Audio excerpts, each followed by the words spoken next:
আরে ভাই কি অবস্থা, হ্যাঁ? খালি আগুন আর আগুন। কে করতেছে এগুলো?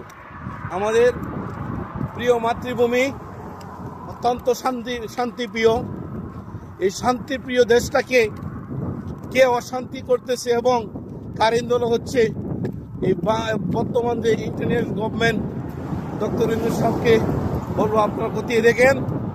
আমরা প্রবাসীরা সবাই খুবই মর্মান্ত। এটা আমাদের সম্পদ। আমরা এই দেশকে অর্থনৈতিক টাকাকে শক্তিশালী করার জন্য আমরা দেশের মাটি গন্ডিয়ে বাইরের দেশে এসে পরিশ্রম করে যাচ্ছি, যাতে করে এই আমাদের প্রিয় জন্মভূমি অর্থনৈতিকভাবে ইকোনমিকভাবে স্বাবলম্বী থাকে। কিন্তু কি হচ্ছে এগুলো? আগুন আর আগুন।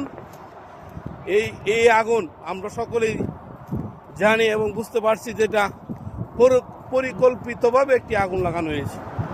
যে আগুন লাগাইছে তার সুস্থ বিচার আমরা দাবি করতেছি এবং খুব শীঘ্রই তাদেরকে বিচারের আওতায় আনতে হবে।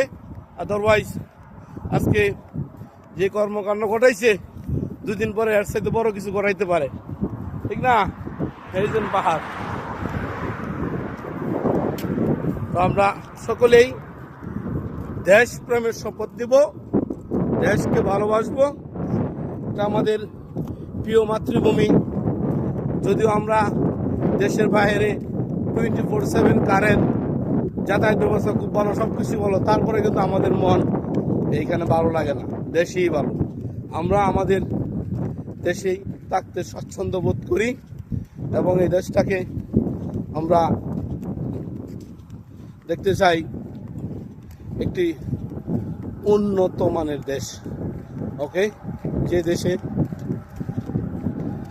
সকলেই তাদের মনের ভাষা প্রকাশ করতে পারবে।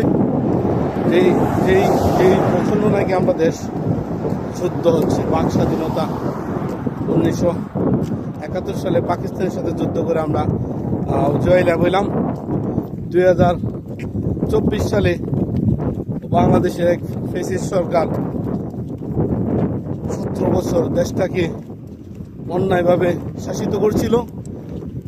দেশের যে অবৈধ সরকারের বিরুদ্ধে আমরা আন্দোলন করলাম, করে এই সরকারকে বিতাড়িত করলাম এবং উক্ত আন্দোলনে আপনারা জানেন ভালো ভূমিকা রাখছিল প্রবাসী বাংলাদেশিরা।